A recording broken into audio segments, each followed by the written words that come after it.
자, 찬양팀 준비하세요.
네, 여러분 반갑습니다.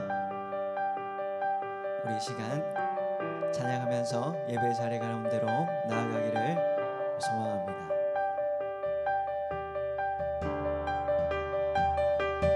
이 땅 위에 오신 하나님의 본체,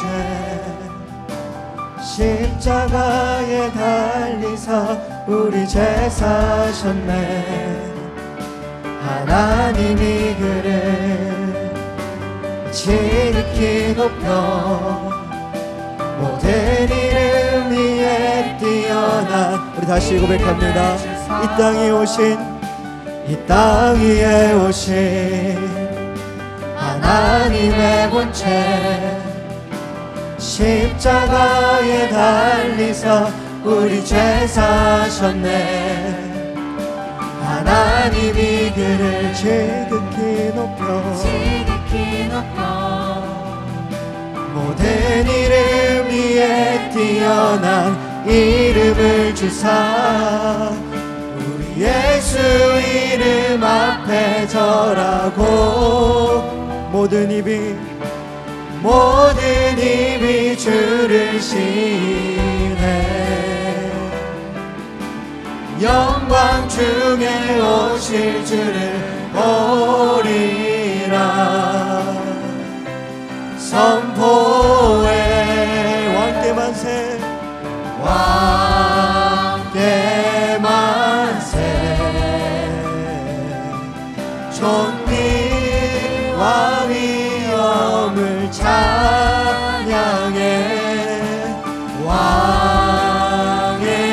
왕께 만세 주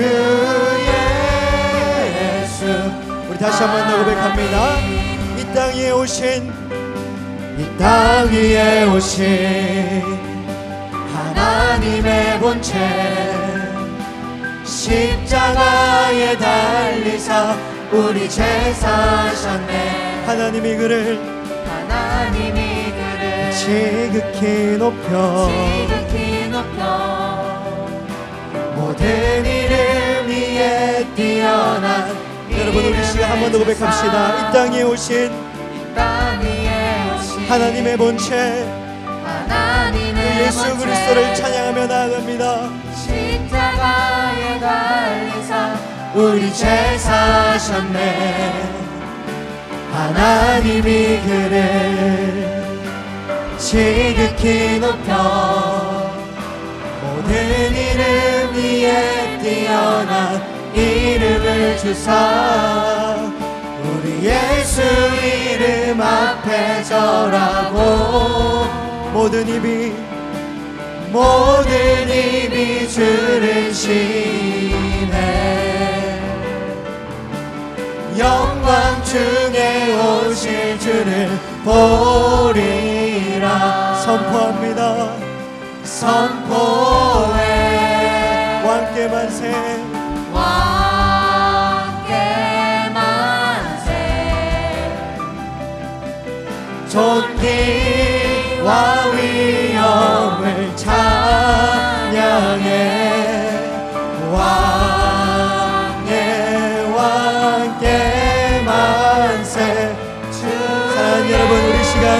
목소리 높여 고백합니다. 우린 고대하네, 우리 고대하네. 주님 오실 그날 다시 사신 왕의 영광 이 땅을 비추네. 사단의 권세는 주 앞에 무너져, 생명과 진리의 주 권세 가장 높도다. 우리 고대하네, 우리 고대하네. 주님 오실 그날 다시 사신 왕의 영광 이 땅을 비추네. 사단의 권세는 주 앞에 무너져, 생명과 진리의 주 권세 가장 높도다. 우리 예수 이름 앞에, 예수 이름 앞에 서라고 모든 입이 주님을 시인합니다. 모든 입이 주를 시인해. 영광 중에 오실 주를 보리라. 우리는 선포하며 나아갑니다. 선포해 왕께 만세, 왕께 만세. 왕의 존귀와 위엄을 찬양해. 왕께 만세. 주 예수. 사랑하는 우리 한 번 더 찬양합시다. 이 땅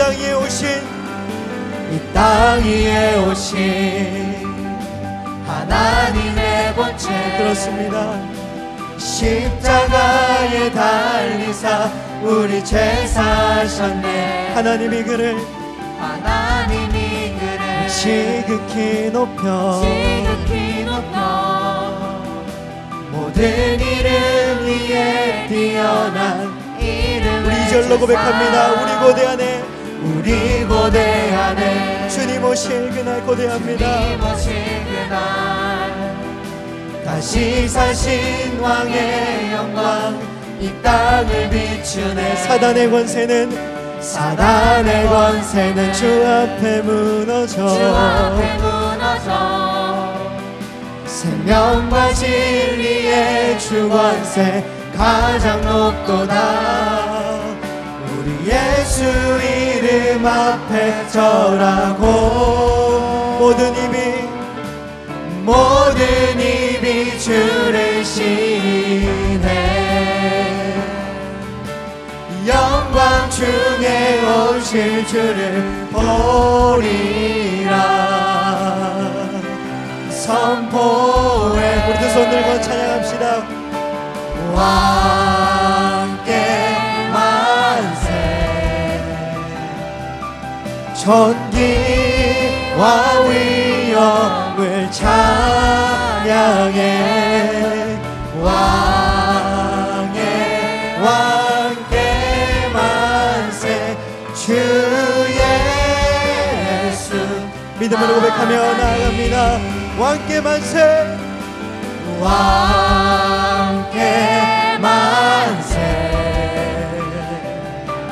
존귀와 위엄을 찬양해. 왕께 만세. 주 예수. 우리 마지막으로 고백합니다. 왕께 만세.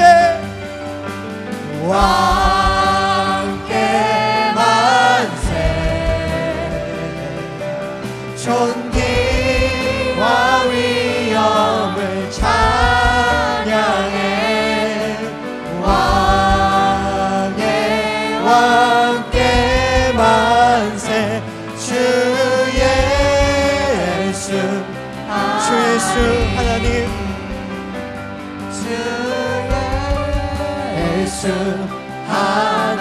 주 예수 하나님. 주 예수 하나님. 우리 하나님께 영광의 박수를 올려드립니다. 할렐루야. 아멘. 할렐루야. 아멘. 우리 시간 자리에서 일어나셔서 부활하신 주님을 기쁨으로 찬양했으면 좋겠습니다. 우리 시간 기쁜 마음을 가지고 하나님 앞으로 나아가겠습니다.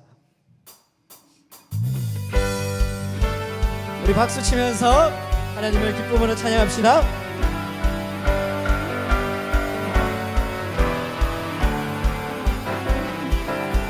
예수 살아계신 주 지금도 역사하시네. 죽음 이기신 주님, 죽음 이기신 주 사망 권세 물리치셨네. 예수 살아계신 주 지금도 역사하시네.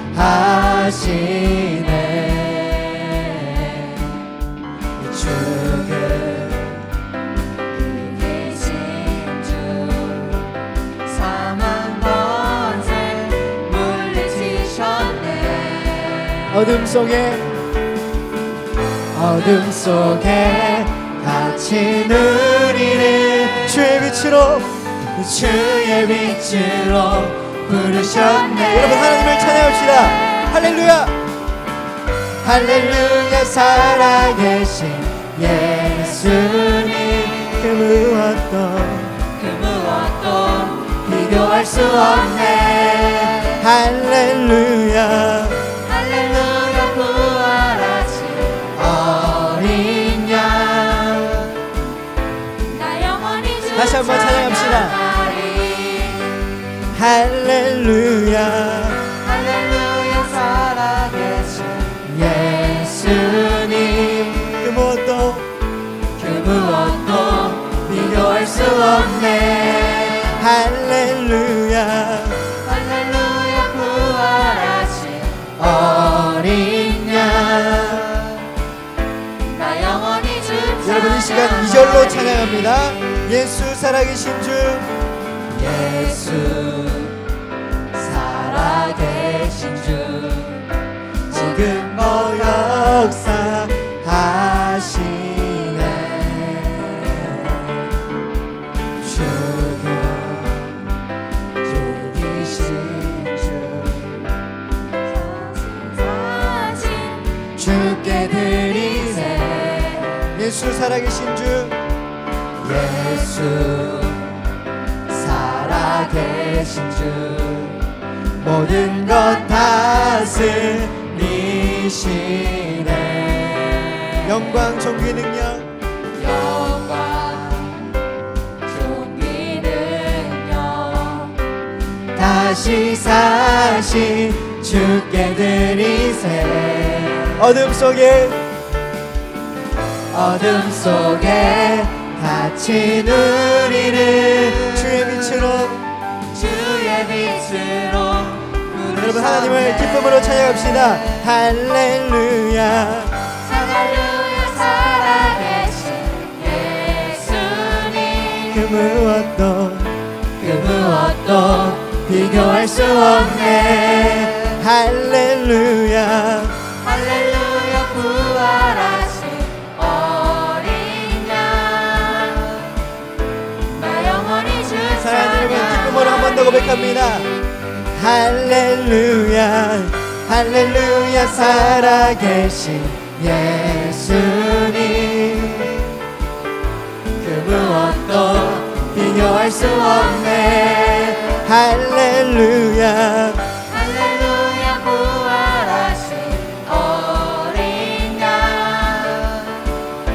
나 영원히 주 찬양하리. 찬양합니다. 부활하신 생명의 주님 나의 삶의 승리 되시네. 주를 찬양 부활하신 생명의 주님 나의 삶의 승리 주시네. 주를 찬양 부활하신 생명의 주님 나의 삶의 승리 주시네. 주를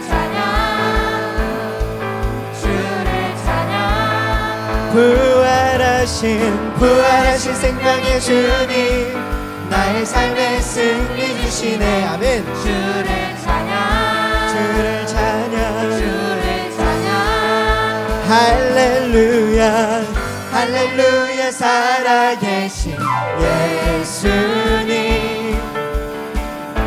그 무엇도 비교할 수 없네. 할렐루야 할렐루야 부활하신 어린 양, 나 영원히 주 찬양하리.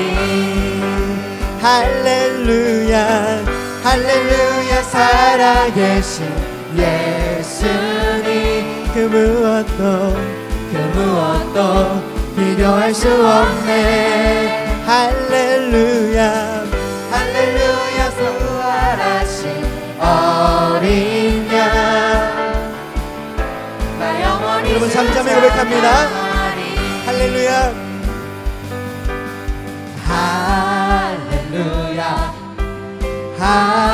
할렐루야 할렐루야 영광의 찬양 주께. 할렐루야 할렐루야 할렐루야 할렐루야. 마지막으로 고백하며 나아갑니다. 할렐루야 할렐루야 할렐루야 할렐루야 영광의 찬양 주께. 우리 하나님께 가장 큰 영광의 박수를 올려드리겠습니다. 할렐루야. 아멘. 네, 여러분 우리 시간 마지막으로 찬양했으면 좋겠는데요. 자리에 앉으셔서 하나님의 더 깊은 임재를 사모하시면서 나아갔으면 좋겠습니다.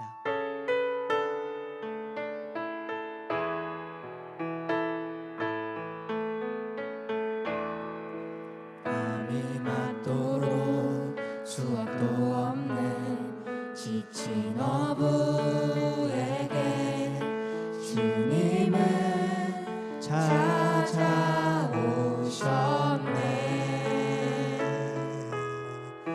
깊은 바다로 너는 나아가 그물을 던져라.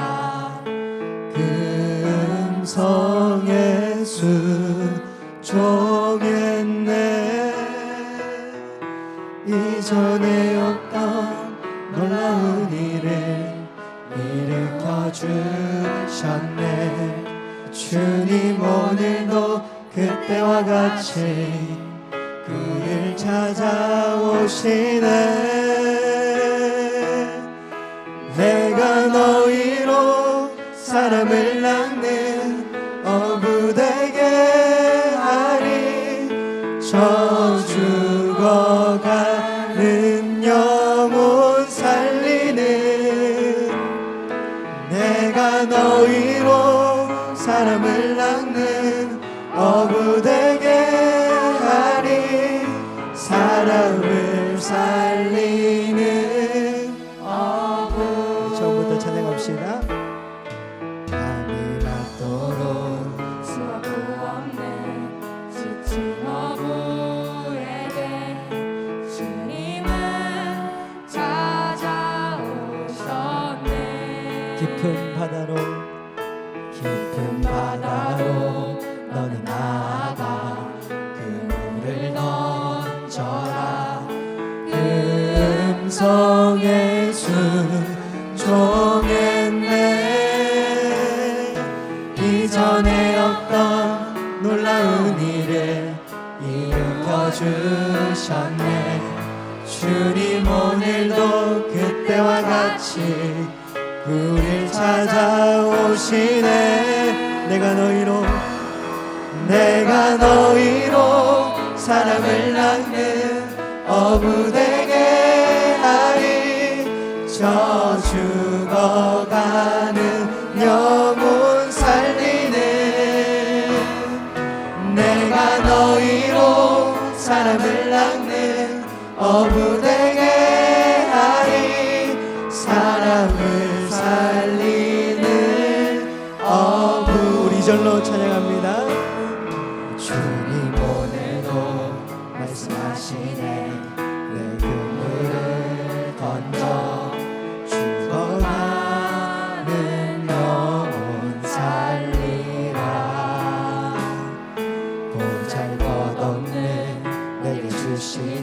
그 음성을 듣네.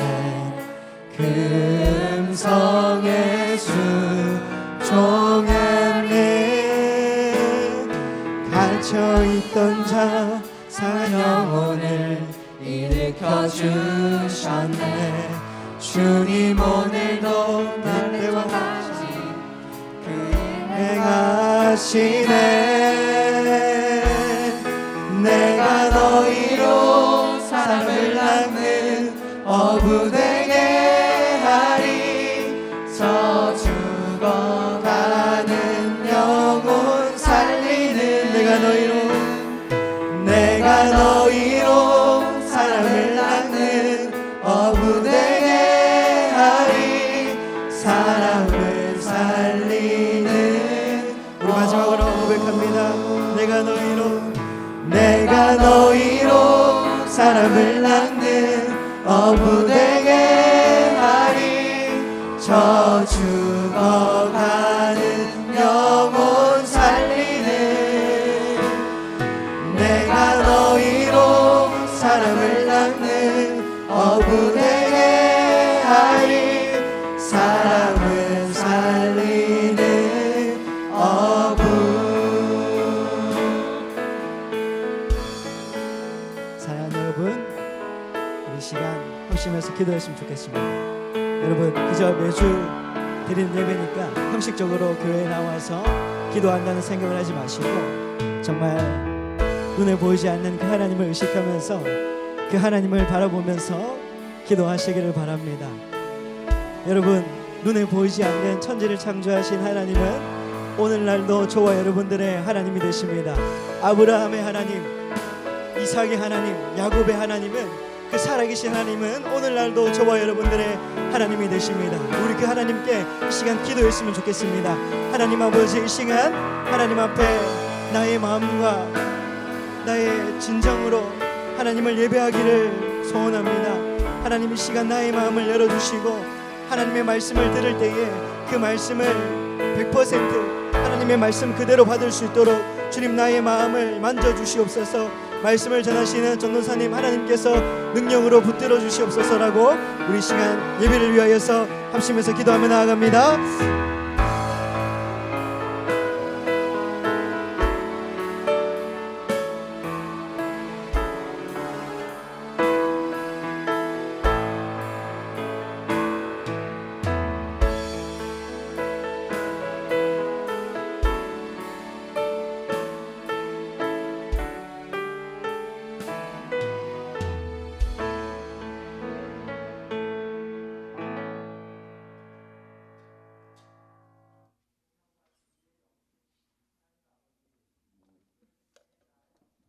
하나님 앞에 나와서 예배드리게 하시니 감사합니다. 지난 한 주간도 우리의 일상 가운데 하나님께서 허락해 주신 많은 선물과 감사할 거리가 있었습니다. 그러나 우리는 그보다 작은 이익에 사로잡혀 세상 가운데 분주하게 사느라 그 은혜를 돌아보지 못하고 감사하지 못했습니다. 우리의 입술에는 감사의 말보다 불평과 걱정, 후회의 말이 더 많았음을 고백합니다. 이 시간 십자가에 달리셨던 부활로서 죽음을 이기신 주님께 순종하며 다시 나아가려 합니다. 나의 마음, 나의 고집과 자아를 내려놓고 하나님의 한량없는 놀라운 사랑을 깊이 느끼며 감사를 회복하는 시간을 갖기를 소망합니다. 코로나19로 이제껏 경험해보지 못한 삶을 살아온 지 벌써 1년이 훌쩍 넘어가고 있습니다. 온 세계가 어려움을 겪고 있습니다. 감염의 두려움과 방역 지침을 따르는 고단함 가운데 많은 이들이 지쳐가고 있습니다. 백신 수급이 원활해지고 코로나19의 종식을 기대할 수 있는 상황이 속히 오기를 기대합니다. 여러 가지 역할로 이 위기에 대처하는 사람들의 노고와 헌신을 기억하여 주시고 코로나19로 많이 힘들어하는 우리 이웃의 아픔과 어려움을 외면하지 않도록 우리 마음을 움직여 주시옵소서. 한자리에 모여 예배드리지 못하고 공동체로 모여 서로의 일상을 나누지도 못하고 있습니다. 모이는 예배를 사모하게 하시되 현재 상황에서도 가능한 최선의 방식으로 예배에 적극적으로 참여하게 하시옵소서.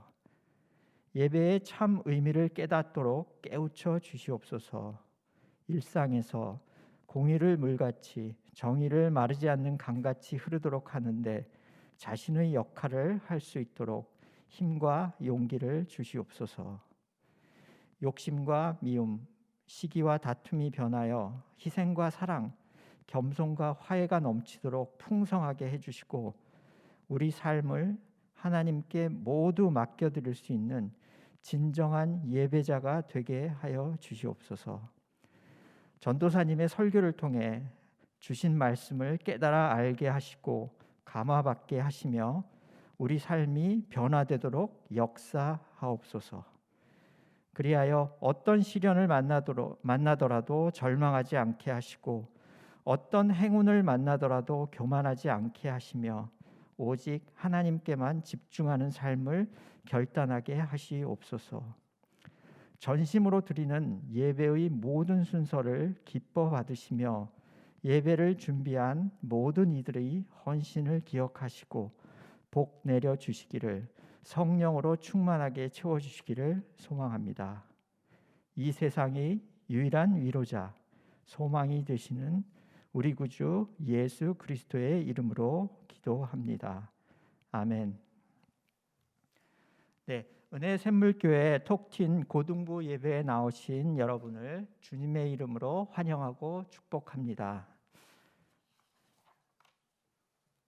오늘 성경 본문은 요한복음 21장 1절에서 14절입니다.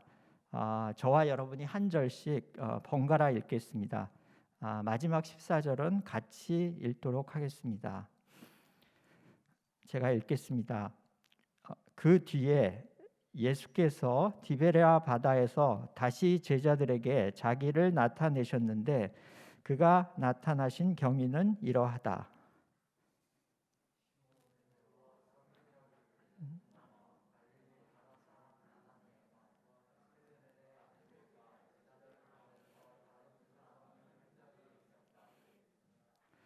시몬 베드로가 그들에게 말하기를 나는 고기를 잡으러 가겠소 하니 그들이 우리도 함께 가겠소 하고 말하였다.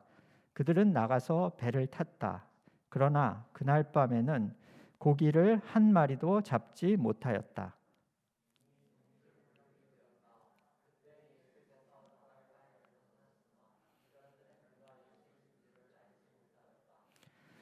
그때 예수께서 제자들에게 물으셨다. 얘들아, 무얼 좀 잡았느냐?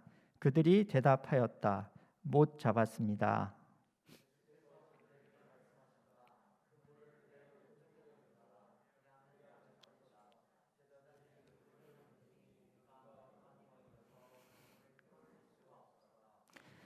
예수가 사랑하시는 제자가 베드로에게 저분은 주님이시다 하고 말하였다. 시몬 베드로는 주님이시라는 말을 듣고서 벗었던 몸에다가 겉옷을 두르고 바다로 뛰어내렸다.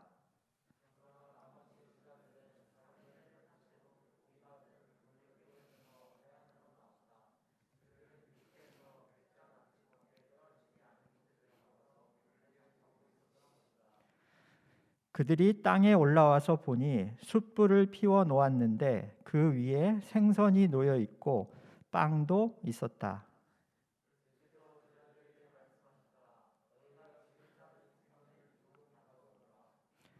시몬 베드로가 배에 올라가서 그물을 땅으로 끌어내렸다. 그물 안에는 큰 고기가 153마리나 들어 있었다. 고기가 그렇게 많았으나 그물이 찢어지지 않았다.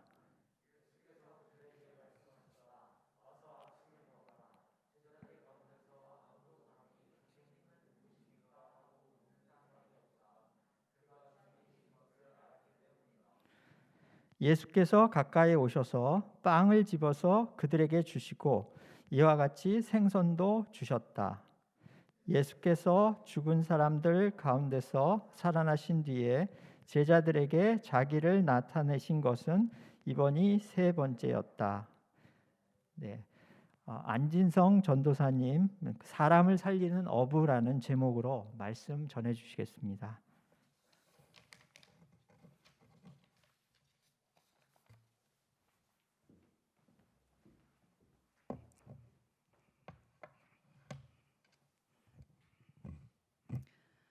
네, 여러분 믿음으로 한번 반응해 볼까요? 할렐루야.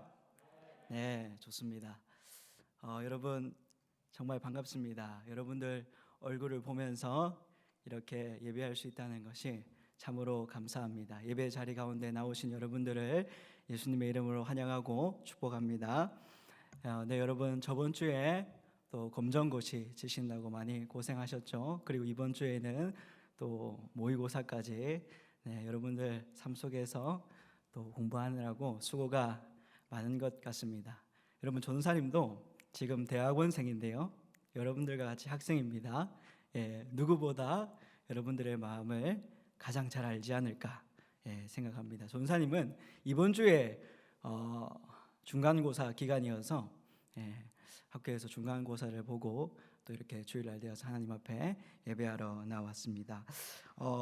이번 주일 고등부 예배 때 설교를 해야 하는데 어떤 설교를 해야 할까 많은 고민을 했습니다. 부활 이후에 예수님께서 부활하신 부활절 이후에 삶을 다루면 좋겠다라는 생각이 들어서 오늘 이 본문을 선택하게 되었습니다. 사람을 살리는 어부라는 제목으로 말씀을 전하겠습니다. 오늘 하나님께서 저와 여러분들에게 주시는 말씀은 사람을 살리는 어부가 되라는 것입니다. 하나님께서 오늘 저와 여러분들에게 주시는 말씀이 무엇이라고요? 사람을 살리는 어부가 되라. 네, 맞습니다. 사람을 살리는 어부가 되라입니다. 사랑하는 여러분, 하나님께서는 저와 여러분들이 사람을 낚는 어부, 사람을 살리는 어부가 되기를 원하십니다. 믿으십니까? 하나님께서 우리를 부르신 목적은 복음 전파의 사명을 감당케 하기 위해서입니다. 저와 여러분들을 통해 많은 영혼들이 다시 하나님 품으로 돌아오는 귀한 역사가 일어나기를 예수님의 이름으로 기도합니다. 오늘 톡틴들이 설교를 들으면서 깨달아야 할 것이 무엇인가, 이 땅을 살아가는 그리스도인의 목적이 무엇인지, 그리고 내가 이 땅에서 하나님을 위해 할 수 있는 일이 무엇인지, 하나님께서 나로 하여금 이 복음이 믿어지게 하시고 내 마음 가운데 믿음을 주셨는데 나의 부르심이 무엇인지, 오늘 우리는 그 부르심에 대해서 다시 한번 생각하고 깨닫는 시간을 가졌으면 좋겠습니다. 여러분, 오늘 본문은 부활하신 예수님이 다시 한번 제자들을 찾아오시는 장면을 보여주고 있습니다. 예수님은 십자가 고난 당하시기 전 제자들에게 내가 많은 고난을 받고 죽어야 하는 것과 또 3일 만에 부활할 것을 미리 가르쳐 주셨습니다. 또한 부활하신 후에 제자들보다 먼저 갈릴리로 가겠다는 말씀도 미리 해주셨습니다. 예수님께서 약속하신 대로 오늘 우리가 읽은 본문은 예수님과 제자들이 갈릴리에서 다시 만나는 장면을 보여주고 있습니다. 여러분, 요한복음 21장은 흔히 사명에 관한 장이라고 신학자들이 말을 합니다. 여기서 사명이 무엇이냐 영어로 하면 미션, 콜링, 보케이션입니다. 순서대로 임무, 부르심, 소명이라는 뜻을 가집니다. 예수님께서 베드로와 나머지 제자들에게 주셨던 사명이 무엇입니까? 바로 사람을 낚는 어부가 되라는 것이었습니다. 사람을 낚는다는 것은 복음을 전해서 복음을 들은 자들이 복음을 믿는 것을 의미합니다. 여러분, 복음은 제자들의 이 좁은 세계에만 갇혀 있을 수 없었습니다. 예루살렘과 온 유대와 사마리아와 땅끝까지 이르러 모든 사람에게 전해져야 했습니다. 그래서 요한복음 21장은 복음 전파의 사명이 제자들에게 있다는 사실을 보여주고 있습니다. 예수님은 제자들에게 다시 하여금 복음 전파의 사명을 주고자 다시 한번 제자들을 갈릴리 바다로 부르십니다. 여러분, 이 갈릴리는요, 대다수 제자들의 고향이자 제자들이 처음으로 예수님을 만나고 부름을 받았던 곳입니다. 예수님을 따라 동고동락하면서 예수님과 함께한 추억이 담겨 있는 곳이 바로 갈릴리입니다. 예수님께서 갈릴리에서 제자들을 다시 만나자고 하신 것에는 의도적인 이유가 있습니다. 주님과 함께했던 아름다운 시간을 떠올리게 하시고 나를 따르라는 그 주님의 부르심에 모든 것을 버리고 따랐던 그 제자들의 모습을 상기시키기 위해서였습니다. 본문에서 예수님과 제자들이 만나는 장면은 마치 예수님께서 처음에 제자들을 부르실 때의 장면과 매우 유사합니다. 예수님께서 처음 제자들을 부르시는 장소도 갈릴리 바다입니다. 제자들은 그때도 밤이 새도록 고기잡이를 했으나 한 마리도 잡지 못하였습니다. 허탕이다 하고 돌아가려 하는데 그때 예수님이 나타나셔서 뭐라고 말씀하시죠? 깊은 바다로 나아가 그물을 던지라 라는 말씀을 하십니다. 제자들이 그 말씀에 순종하여 그물을 던졌는데 그물이 찢어질 정도로 많은 물고기가 잡혔다고 합니다. 전도사님, 사명에 관한 장이라고 하는데 왜 고기잡이가 나오는 것입니까? 여러분, 이 사실은 매우 중요한 사실입니다. 이 사건은 예수님께서 제자들에게 사람 낚는 업으로서의 사명을 새롭게 불러일으키시기 위해 의도적으로 계획하신 사건이라고 할 수 있습니다. 예수님은 갈릴리 바닷가에서 처음 제자들을 부르실 때 그들에게 물고기를 낚는 어부가 아닌 사람을 낚는 어부가 되게 하겠다라고 하셨습니다. 그리고 예수님께서는 그들과 약 3년간 함께 생활하시면서 복음에 관한 내용을 충분히 가르치셨습니다. 그런 예수님께서 이제 승천하시기에 앞서 제자들을 처음 부르실 때의 상황과 유사한 상황을 만드심으로 제자들로 하여금 그들의 사명이 무엇인지 다시 한번 생각하게 하고 깨닫게 하셨습니다. 여러분, 본문 1절을 보면 요한복음의 저자는 이렇게 말을 합니다. 그 뒤에 예수께서 디베랴 바다에서 다시 제자들에게 자기를 나타내셨는데 그가 나타나신 경위는 이러하다. 디베랴 바다에서 다시 제자들에게 자기를 나타내셨다 라고 말씀합니다. 여러분, 디베랴 바다는 갈릴리 바다의 또 다른 이름입니다. 갈릴리 바다라고도 하고 디베랴 바다라고도 합니다. 중요한 것은 부활하신 예수님이 거기에 다시 나타나셨다는 것입니다. 요한복음 저자는 예수님께서 부활하셔서 제자들에게 다시 찾아오신 사건을 기록하고 있습니다. 다시 제자들에게 자기를 나타내셨다. 여러분, 전도사님은 이 말씀을 묵상하면서 이 다시라는 단어에서 눈을 뗄 수가 없었습니다. 이 다시라는 단어가 저의 마음에 큰 감동을 주었기 때문입니다. 여러분, 어쩌면요 우리는 이 다시라는 은혜 때문에 살 수 있는 것인지도 모르겠습니다. 여러분, 예수님은 모든 걸 알고 계셨어요. 예수님이 잡히시던 밤 제자들에게 오늘 밤에 너희가 다 나를 버리리라 라고 말씀하십니다. 그래서 베드로가 말합니다. 모두 주님을 버릴지라도 저는 주님을 버리지 않겠습니다. 예수님이 대답하십니다. 내가 진실로 내게 이르노니 베드로야, 오늘 밤 닭이 울기 전에 네가 나를 3번 부인하리라. 그러자 베드로가 다시 대답합니다. 주님과 함께 죽을지언정 주님을 부인하지 않겠습니다 하고 모든 제자들도 그와 같이 말했습니다. 그런데 결과가 어떻게 되었습니까, 여러분? 예수님의 말씀대로 모두 예수님을 어떻게 했죠? 버렸습니다. 맞습니다. 배신했습니다. 다 도망가 버렸습니다. 그런데 예수님은 제자들이 자신을 버릴 것과 배신할 것을 이미 다 알고 있었음에도 불구하고 그들을 용서하시고 다시 찾아오셨습니다. 그리고 부활하신 이후 제자들에게 찾아가셔서 다시 그들의 마음을 위로하시고 다시 그들의 마음을 회복시키시고 다시 그들에게 사명을 주고자 하는 것입니다. 사랑하는 여러분, 우리에게는 이 다시라는 은혜가 있습니다. 삶의 자리에서 실패할지라도 이 다시라는 은혜 때문에 우리는 다시 일어설 수 있고 다시 시작할 수 있습니다. 여러분, 수련회 이후 믿음으로 살고자 하였는데 잘 되지 않았습니까? 실패하셨습니까? 괜찮습니다. 우리에게는 다시 일어나서 이 믿음으로 살고자 하면 된다라는 이 은혜가 있습니다. 여러분, 전도사님도 말씀대로 살지 못할 때가 참 많습니다. 전도사님도 그럴 때마다 진심으로 하나님께 회개하고 다시 믿음으로 살겠다고 결단하는 시간을 가집니다. 여러분, 삶에서 나는 정말 말씀대로 잘 살고 있어, 믿음으로 살고 있어, 이렇게 고백하는 것은 참 교만한 고백이 아닐까요?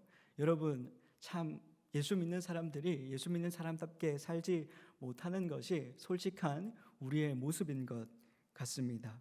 정말 말씀대로 사는 것이 그렇게 쉽지가 않습니다. 여러분, 전도사님이 이번 주에 설교를 준비하면서 정말 많이 은혜를 받았는데요. 왜냐하면 본문의 내용과 저의 삶이 매우 비슷하고 공감이 되었기 때문입니다. 전도사님이 처음 하나님을 만난 장소가 전도사님이 지금 공부를 하고 있는 고려신학 대학원입니다. 고등학교 1학년 때 처음 수련회에 갔던 장소입니다. 그런데 지금 거기서 그 대학원 강당에서 새벽 기도를 하고 경건회를 드리고 예배를 하고 있습니다. 그곳에서 하나님을 처음 만났을 때 한 2시간 정도 이렇게 기도회를 하는데 정말 쉬지 않고 울었던 것 같습니다. 하나님을 만날 때 많이 하시는 경험인데요. 지금까지 살아왔던 인생이 마치 영상이 막 빨리 지나가듯이 전사님 막 눈앞에 기도하는데 보였습니다. 전사님이 죄지었던 것, 그리고 친구들 막 괴롭혔던 것, 그리고 부모님 말씀 안 듣고 부모님 속을 썩였던 것, 그런 모든 장면들이 막 비디오가 빨리 지나가듯이, 영상이 빨리 지나가듯이 기도하는데 보였습니다. 어느 순간 시간이 지나고 나서 정신을 차리고 보니까 전사님이 다시 하나님을 만났던 장소에 있었습니다. 다시 그 장소에 서니까 전사님 하나님 앞에 참 부끄럽더라고요. 마치 부활하신 예수님이 갈릴리 바다에서 다시 제자들에게 찾아오셔서 그들의 마음을 위로하시고 회복시키시고 사명을 주는 것처럼 전사님에게 다시 찾아오셔서 그런 말씀을 하시는 것 같은 그런 느낌을 받았습니다. 여러분, 전사님은 베드로처럼 모두 주님을 버릴지라도 저는 주님을 버리지 않겠습니다 라고 기도했는데 막상 삶을 돌아보니까 중요한 순간에는 예수님보다 저의 삶이 먼저였던 것 같아 죄송한 마음이 들었습니다. 여러분, 정말 우리의 삶이 제자들과 다르지 않은 것 같습니다. 저와 여러분들의 삶도 정말 제자들과 같지 않습니까? 결정적인 순간에는 모두 예수님을 버리고, 결정적인 순간에는 모두 예수님보다 내가 먼저고, 결정적인 순간에는 모두 예수님보다 잠깐의 쾌락을 즐기면서 살지 않습니까? 우리 모두 예수님과 만났던 그 첫 만남, 그 첫사랑은 잊어버리고 내가 살고 싶은 대로 그렇게 다 살아가지 않습니까? 사랑하는 여러분, 우리 이 시간에 다시 하여금 우리를 향한 그 예수님의 부르심을 기억하고 그 예수님의 부르심을 회복하는 저와 여러분들이 되기를 소망합니다. 하나님께서 저와 여러분들을 교회에 부르신 이유는 사람을 살리는 업으로서의 사명을 주시기 위해서입니다. 예수님은 저와 여러분들을 선교사로 부르십니다. 여러분, 전도사님은 여러분들에게 모두 선교사가 되라는 의미로 이 말을 하는 것이 아닙니다. 하나님께서 여러분들 각자에게 주신 비전과 꿈이 있는 줄로 압니다. 그런데 전도사님이 이 말을 하는 것은 근본적으로 저와 여러분들의 비전은 우리가 무슨 일을 하든지 예수님을 전하는 이 복음 전파의 사명을 기억하고 우리 삶의 현장에서 예수님을 전해야 한다는 것입니다. 여러분, 선교는 꼭 해외에 나가서 복음을 전하는 것이 아닙니다. 지금 내가 서 있는 곳이 선교지고 우리는 그곳에 부름을 받은 선교사입니다. 우리의 삶의 자리에서 예수님을 드러내며 사는 것이 바로 선교라는 것입니다. 사랑하는 여러분, 다시 한번 이 사명을 설교를 들으면서 기억하시기를 바랍니다. 할렐루야, 할렐루야. 사랑하는 여러분, 다시 한 번 더 이 사명을 설교를 들으면서 기억하시기를 바랍니다. 여러분, 왜 기독교 학교로 부르심을 받았는지, 왜 그리스도인으로서 부름을 받았는지 여기에 대해서 다시 한번 깊은 묵상이 있기를 바랍니다. 하나님은 여러분들을 통하여 세상 사람들을 살리시기를 원하십니다. 저와 여러분들을 사람을 살리는 영혼의 의사로 사용하시기를 원하십니다. 예수님을 믿는다라고 고백하는 사람은 당연히 복음 전파의 사명을 받게 됩니다. 이 사명이 가슴속에 있지 않다면 나는 진짜인가 가짜인가 하는 이 고민을 정말 진지하게 해야 할 필요가 있습니다. 어쩌면 나는 기독교 학교라는 이 타이틀 때문에, 또 그리스도인이라는 이 타이틀 때문에 나의 믿음이 위선적일 수 있습니다. 위선적이라는 것은 겉과 속이 다르다는 것입니다. 내 마음 가운데에는 예수님이 정말 있는 것 같지 않은데 뭔가 기독교 학교에 있으니까 예수님이 있는 것 같이 그렇게 표현을 해야 하는 그런 위선적인 모습이 보일 수도 있다는 것입니다. 되게 형식적인데 그것이 진짜인지 가짜인지 모르는 친구들이 있을 수 있고, 부모님 핑계를 대면서 신앙생활을 하는 사람이 아직도 있을 수 있습니다. 사랑하는 여러분, 이제 여러분들 스스로 판단하고 결단하기를 바랍니다.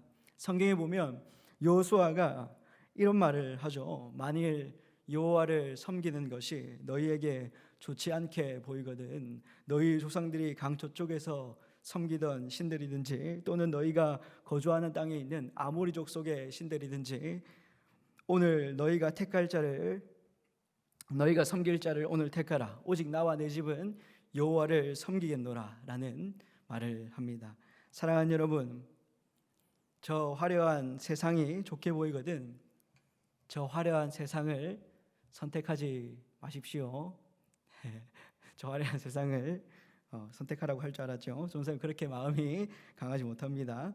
네, 여러분, 하나님께서 여기 계신 여러분들은 하나님께서 저에게 부탁하신 영혼입니다. 여기에 모여 있는 모든 분들이, 그리고 온라인으로 예배드리는 모든 분들이 하나님의 길에서 이탈되지 않기를 바랍니다. 저 여러분들 모두 오직 하나님만을 예배하고 하나님께서 주시는 사명, 예수님을 전하는 일을 일평생 감당하기를 예수님의 이름으로 기도하겠습니다. 여러분, 부활하신 예수님은 제자들을 처음 만났던 장소에서 그들의 마음을 회복시키시고 그들의 마음을 위로하십니다. 본문 3절 이하를 보게 되면 베드로와 제자들이 밤에 물고기를 잡으러 나갑니다. 여러분, 요한복음에서 밤은 물리적인 시간 이상의 의미를 가지고 있는데요, 밤은 깨닫지 못하는 어둠으로 상징적인 의미를 가지고 있습니다. 깨닫지 못한다. 빛이 어둠에 비치되 어둠이 깨닫지 못하더라. 요한복음 1장 5절의 말씀이 생각나게 합니다. 동틀 무렵 고기잡이를 하고 있는 제자들에게 예수님은 나타나셨지만 제자들은 예수님을 바로 알아보지 못합니다. 그때 예수님이 제자들에게 물으십니다. 우리 본문 5절에서 6절을 함께 읽어보겠습니다. 시작. 예수께서 제자들에게 물으셨다. 얘들아, 무엇을 좀 잡았느냐? 그들이 대답하였다. 못 잡았습니다. 예수께서 그들에게 말씀하셨다. 그물을 배 오른쪽에 던져라. 그리하면 잡을 것이다. 제자들이 그물을 던지니 고기가 너무 많이 걸려서 그물을 끌어올릴 수가 없었다. 여러분, 혹시 여기서 낚시를 좋아하는 친구들이 있습니까? 전사님은 아버지가 낚시를 정말 좋아하시는데요, 그래서 어릴 적 아버지를 따라서 배 타고 낚시도 나가보고 갯바위에서 또한 방파제에서 낚시를 해본 경험이 많습니다. 그런데 아버지가 꼭 낚시를 하러 나가면 이제 배 타고 들어오는 사람한테 그리고 갯바위에서 그리고 방파제에서 낚시를 하는 사람들한테 꼭 이런 질문을 하셨어요. 어떤 질문을 하셨냐? 고기 좀 잡힙니까? 오늘 고기 좀 있습니까? 라는 꼭 그런 질문을 하셨습니다. 이렇게 아버지가 물으시면 사람들에게서 돌아오는 대답은 오늘 영 안 되네요. 고기가 없네요. 허탕입니다. 라는 말이 대부분이었습니다. 여러분, 전도사님은 아버지를 따라서 낚시를 하러 많이 다녔는데요. 정말 실력자는 잘 보지 못한 것 같습니다. 대부분 고기 잡았냐고 물어보면 허탕이라고, 못 잡았다고 그렇게 대답을 하더라고요. 그런데 전도사님의 아버지는 낚시를 굉장히 잘하셨어요. 이 자연산 참돔, 강성돔, 감생이라고도 하죠. 돌돔, 돔자 들어간 고기는 전도사님이 골고루 먹어보았습니다. 아버지가 낚시를 잘하셔가지고 참돔 70cm짜리 되는 이 물고기를 잡아오셔가지고 집에서 막 회를 떠주시고 하셨던 경험이 있습니다. 여러분, 전도사님 왜 이야기를 하냐? 우리가 읽은 본문에서도 고기 좀 잡힙니까? 라고 말씀하시는 분이 있습니다. 누구시죠? 맞습니다. 바로 예수님입니다. 역시나 제자들도 예수님의 질문에 고기를 못 잡았다라고 대답을 합니다. 그런데 예수님이 그런 제자들에게 배 오른편으로 그물을 한번 던져보시게, 그러면 물고기가 많이 잡힐 걸세 라고 이 바닷가에서 제자들에게 말을 해주십니다. 제자들이 그 말을 듣고 혹시나 하는 마음으로 배 오른편으로 힘차게 그물을 던집니다.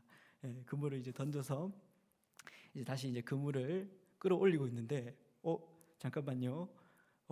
이 그물이 막 끌어올리는데 그물이 안 끌어올려집니다. 물고기가 너무 많이 잡혀가지고 그물을 끌어올릴 수 없을 정도로 물고기가 잡힙니다. 밤새도록 물고기를 잡으려고 노력했던 제자들인데 물고기를 잡지 못하고 예수님의 말씀에 순종하여 그물을 던졌는데 물고기를 많이 잡은 이 제자들의 모습을 볼 수 있습니다. 여러분, 사람을 낚는 업으로 부르심을 받은 제자들은 다시 물고기 잡는 업으로 되돌아가서 고기잡이를 나섰던 그날 밤이 새도록 아무것도 잡지 못했습니다. 그런데 동틀 무렵에 육지에서 그물을 배 오른편에 던져라 는 한 사람의 소리를 듣고 그대로 했더니 제자들은 그물을 들어 올릴 수 없을 정도로 많은 고기를 잡게 되었습니다. 정말 제자들로서는 3년 전 처음으로 부름을 받던 그때를 기억나게 하는 상황이 아닐 수 없었습니다. 후에 육지에 서 계신 분이 부활하신 예수님인 줄 알아본 요한은 베드로에게 주님이시다라는 말을 합니다. 베드로는 이 주님이라는 말에 그 반가움을 억제하지 못하고 겉옷을 두른 채 약 한 90m 정도 육지에서 떨어져 있었다고 하는데요. 백자 남짓 헤엄을 쳐서 예수님에게 갔습니다. 그리고 다른 제자들도 뒤따라 고기가 가득 담긴 그물을 끌고 배를 육지에 대었습니다. 제자들이 육지에 도착했을 때 주님은 그들을 위해 친히 숯불을 지펴 떡과 생선을 굽고 계셨습니다. 그리고 그들이 잡은 물고기를 더 가져오도록 명하시고 친히 떡과 생선을 나누어 주셨습니다. 밤새 고기잡이에 지쳐 있고 새벽에 싸늘한 공기에 식어 있던 제자들의 몸은 주님이 마련하신 아침을 먹으면서 따스하게 회복되었습니다. 여러분, 전도사님은 설교를 준비하다가 한 목사님께 이런 얘기를 듣게 됩니다. 여러분, 본문에 등장하는 이 제자들이 예수님께서 다시 이 갈릴리 바다로 찾아오셔서 그들을 만나 주셨을 때 얼마나 죄송한 마음이 들었을까요? 예수님께 얼마나 미안한 마음이 들었을까요? 예수님이 잡히시던 순간에 제자들은 모두 예수님을 버렸다고 전도사님이 앞서 말했습니다. 그런데 그런 실패한 제자들에게 예수님은 다시 찾아오셔서 아침까지 주시면서 위로를 받으셔야 할 분은 예수님인데 지금 오히려 예수님께서 제자들을 위로하시고 또 회복시키시는 상황입니다. 여러분, 한 목사님의 이야기인데요. 이 한 목사님의 아들이 전도사님이셨어요. 그래서 전도사님들은 학교에서 새벽에 늘 새벽 기도를 드리거든요. 금요일이면 이제 집에 내려가셔야 되는데 천안에서 새벽 기도를 드립니다. 과제도 많고 공부할 것도 많은데 이 새벽 기도회까지 들으면 정말 피곤하거든요. 여러분 전도사님 정말 피곤해 보이지 않습니까? 예, 여러분 전도사님 요즘 킥복싱도 안 합니다. 그런데 살이 막 빠지고 있습니다. 너무 감사한 것 같아요. 예, 아무튼 한 목사님의 아들이 새벽 기도를 이제 마치고 집으로 돌아가는데 막 졸리셨나 봐요. 힘드셨나 봐요. 운전을 이렇게 막 하시고 가시는데 톨게이트를 들어가는 길이었다고 합니다. 그런데 이 톨게이트를 들어가는 길에 이 커브를 틀어서 이 톨게이트로 들어가는 그런 톨게이트가 있었나 봐요. 그런데 이 스타렉스라는 큰 차를 탔는데 이 차가 크잖아요. 우리 형제 선생님들은 잘 아실 건데 이 큰 차를 타면 커브를 크게 돌아야 합니다. 그렇죠? 그런데 이렇게 막 졸리니까 그냥 이 커브에 들어간 거예요. 그런데 이게 이 뒷바퀴가 옆에 있는 턱에 걸려가지고 이 차가 완전 굴러버리는 그런 상황에 처하게 되었습니다. 다행히 전도사님이 다치지 않으셨어요. 근데 이 전도사님의 아버지의 반응이 참 희한하다고 해야 할까요? 아버지의 반응이 어떠냐면 보통 아버지들 같으면 니 다시는 운전하지 마라. 위험하다. 그냥 기차 타고 내려오나 뭐 버스 타고 내려오나 너 다시는 운전하지 마. 그리고 아버지의 차였는데 내 차 이거 완전 망가뜨려 놔가지고 어떡할 거야 라고 이렇게 막 혼을 내실 것 같은데 이 목사님이 이 아들 전도사님에게 어떻게 말씀하냐면 아들아 혹시나 다음에 그곳을 운전할 상황이 생기면 그곳에서 또 운전을 해야 한다면 아들아 꼭 네가 운전을 하거라 라는 말씀을 합니다. 여러분 목사님이 아들에게 왜 이런 말씀을 하셨을까요?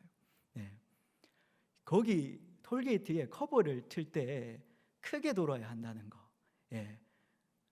크게 돌지 않으면 이 바퀴가 걸린다는 것을 누가 가장 잘 알까요? 이 사고 난 사람이 가장 잘 알지 않겠습니까? 맞죠?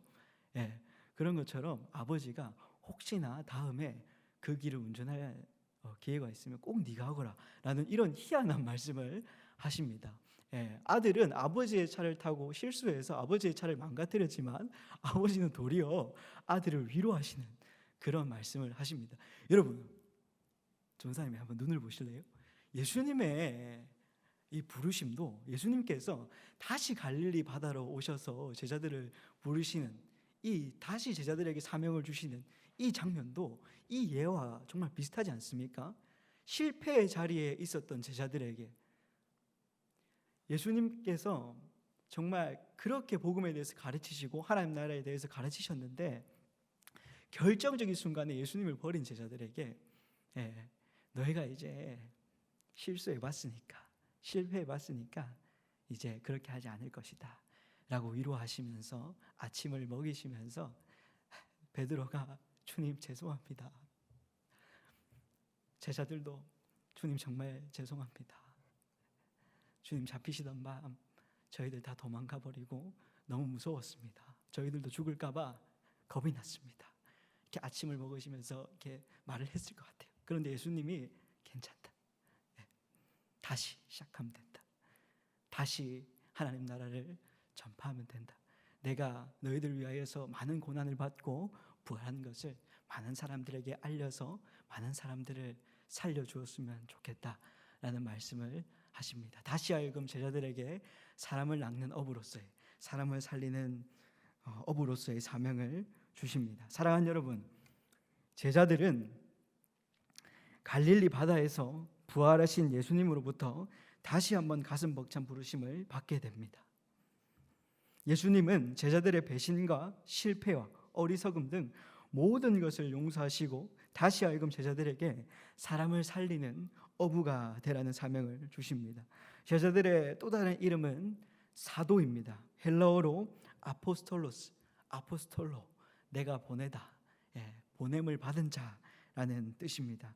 그들은 이후 예수님으로부터 보냄을 받아 복음 전파하는 사명을 감당하게 됩니다. 오늘 본문에서 예수님의 말씀에 순종하여 제자들이 오른편으로 그물을 던졌을 때 많은 물고기가 잡혔던 것처럼 훗날 베드로가 예루살렘에서 복음을 전파할 때, 예루살렘에서 설교할 때 3,000명이나 되는 사람이 하나님 품으로 돌아오는 귀한 역사가 일어나게 됩니다. 사랑하는 여러분, 오늘날 예수님께서는 저와 여러분들을 다시 부르십니다. 오늘날 저와 여러분들에게 사람을 살리는 어부가 되라고 말씀하십니다. 저와 여러분들을 이 땅에 선교사로 부르십니다.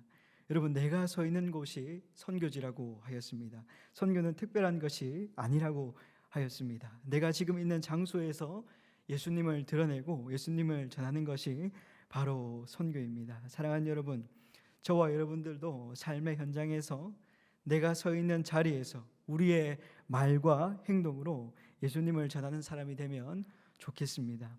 사람을 살리는 어부가 되면 좋겠습니다. 예수님의 말씀에 순종하여 그 말씀을 실천하며 살아갈 때에 베드로에게 일어난 하나님의 역사가 베드로의 복음 전파를 통하여서 많은 사람들이 돌아온 것처럼 저와 여러분들의 이 복음 전파를 통하여서 하나님 품으로 많은 사람들이 돌아올 줄 믿습니다. 사랑하는 여러분, 그리스도인의 목적은, 그리스도인의 부르심은, 그리스도의 사명은 복음을 전하는 것입니다. 왜냐하면 이 복음이 사람을 살릴 수 있기 때문입니다. 여러분, 코로나 바이러스가 사람을 죽일 수 있는 것이 아닙니다. 우리의 영혼을 멸하실 수 있는 하나님이 우리를 멸하실 수 있지, 이 코로나 바이러스가 우리를 절대 멸할 수 있는 것이 아닙니다. 우리의 진정한 생명은 예수 그리스도를 믿는 이 복음이 우리 마음 가운데 있을 때 영원히 빛을 발할 수 있습니다. 여러분, 복음을 전하는 방법은 다양합니다.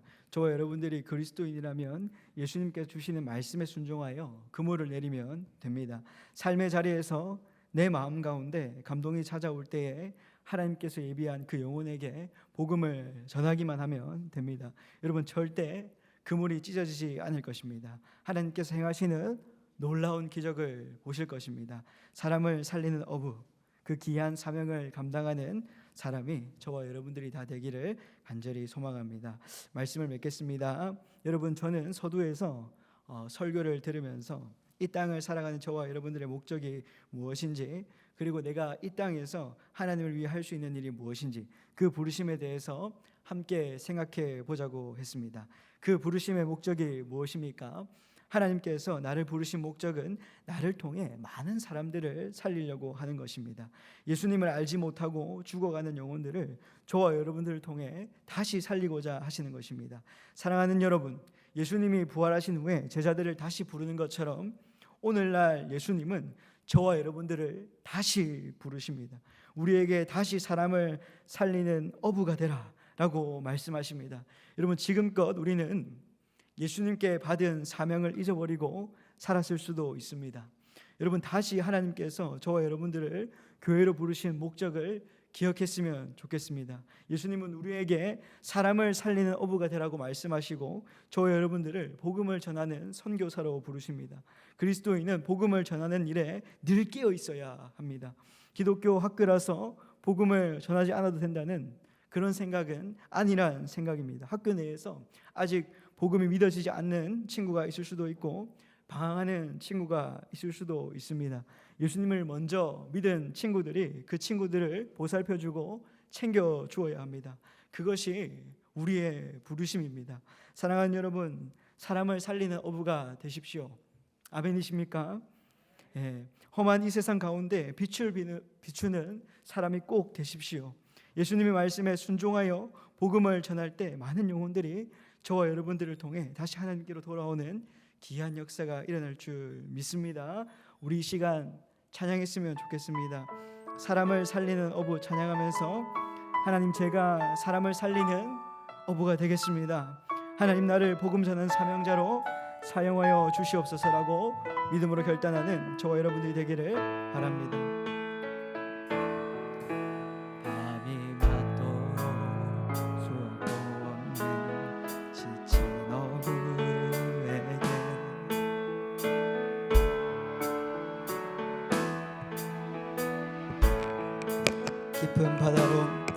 깊은 바다로 너는 나아가 그 져라 금성의 수종했네 이전에 없던 놀라운 일을 이루어 주셨네 주님 오늘도 그때와 같이 우릴 찾아 주님이 말씀하십니다 내가 너희로 사람을 낳는 어부 되게 하리 저 죽어가는 영혼 살리는 내가 너희로 사람을 낳는 어부 되게 하리 사람을 살리는 다시 고백합니다 내가 너희로 사람을 낳는 어부 되게 하리 저 죽어가는 영혼 살리는 내가 너희로 사람을 낳는 어부 되게 하리 사람을 살리는 어부 사랑하는 여러분 우리 시간 합심해서 기도했으면 좋겠습니다 예수님은 오늘날 저와 여러분들도 다시 부르십니다 다시 부르셔서 그리스도인의 목적이 무엇인지 교회로 부름받은 저와 여러분들의 부르심이 무엇인지 그 사명이 무엇인지 다시 한번 말씀하여 주십니다 그 사명은 바로 사람을 살리는 일입니다 복음을 전파하는 일이었습니다 사랑하는 여러분 우리 시간 말씀을 기억하면서 한번 기도했으면 좋겠습니다 여러분 하나님 앞에 이렇게 기도했으면 좋겠습니다 하나님 내가 언제까지 어린아이의 신앙을 가지지 않기를 원합니다 하나님 이제 저는 예수님을 정말 믿음으로 고백하고 예수님을 전하는 삶을 살기를 원합니다 하나님께서 말씀하셨습니다 내가 서 있는 곳이 선교지고 나는 그 땅에 부름을 받은 선교사다 하나님 아버지 나의 삶을 통하여서 예수님이 드러나고 나의 삶을 통하여서 예수님의 영광 받으시는 그런 삶을 내가 살기를 원합니다 라는 기도 제목을 가지고 우리 시간 말씀을 기억하면서 기도하며 나아갑니다 하나님 감사합니다 오늘 사람을 살리는 어부라는 제목으로 우리 독팀 친구들에게 말씀을 전하였습니다 하나님 아버지 정말 제가 사람을 살리는 어부가 되기를 원합니다 하나님 이 어두운 세상 가운데 이 험한 세상 가운데 이 코로나 바이러스 때문에 두려워 떨고 있는 이 세상 가운데 하나님 정말 제가 생명을 전하는 사람이 되기를 원합니다 영원한 것을 전달하는 사람이 되기를 원합니다 복음 전파의 사명을 가지고 우리가 살아가는 저 세상으로 나아가기를 소망합니다 하나님 아버지 오늘날도 실패한 우리에게 하나님 하루하루 믿음으로 살지 못하고 말씀대로 살지 못하는 우리에게 다시 하여금 말씀으로 찾아오셔서 다시 우리의 마음을 회복시키시고 위로하시고 사명을 주시는 그 예수님의 음성에 귀를 기울입니다 하나님 아버지 그 사명을 받잡아 다시 하여금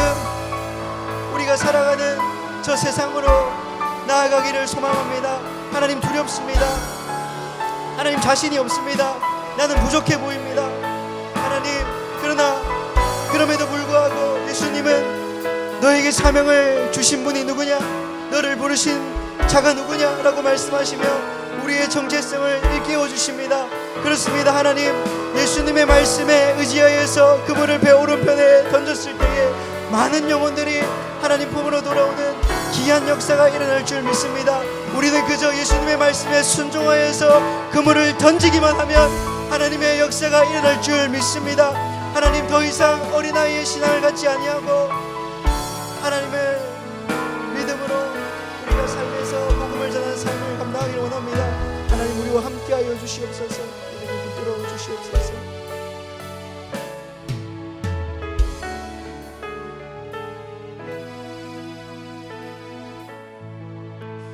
사랑하는 하나님 아버지 감사합니다 오늘 고등부 친구들과 대면하여서 함께 하나님을 예배하였습니다 하나님 오늘 사람을 살리는 어부라는 제목으로 말씀을 증거하였습니다 말씀을 통해 다시 한번 우리의 부르심을 생각해보고 다시 한번 우리의 부르심을 깨닫는 시간을 가졌습니다.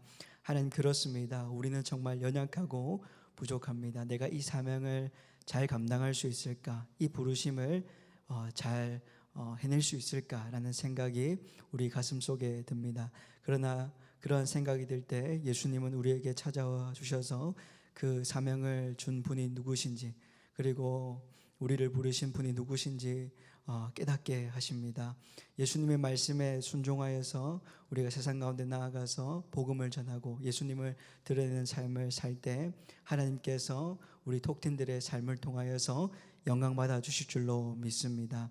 하나님, 이제 예배가 마치고 돌아가려고 합니다. 돌아가는 발걸음도 지켜주시고 우리가 이번 한 주 또 하나님 안에서 믿음으로 살 수 있도록 주님 우리의 삶과 동행하여 주시옵소서. 감사하며 예수님의 이름으로 기도했습니다.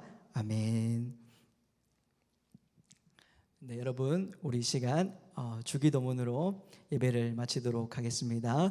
하늘에 계신 우리 아버지여, 이름이 거룩히 여김을 받으시오며 나라가 임하옵시오며 뜻이 하늘에서 이루어진 것 같이 땅에서도 이루어지이다. 오늘날 우리에게 일용할 양식을 주옵시고 우리가 우리에게 죄 지은 자를 사하여 준 것 같이 우리 죄를 사하여 주옵시고 우리를 시험에 들게 하지 마옵시고 다만 악에서 구하시옵소서. 나라와 권세와 영광이 아버지께 영원히 있사옵나이다. 아멘. 네, 이 시간 우리 권영진 선생님 나오셔서 강구해 주시겠습니다.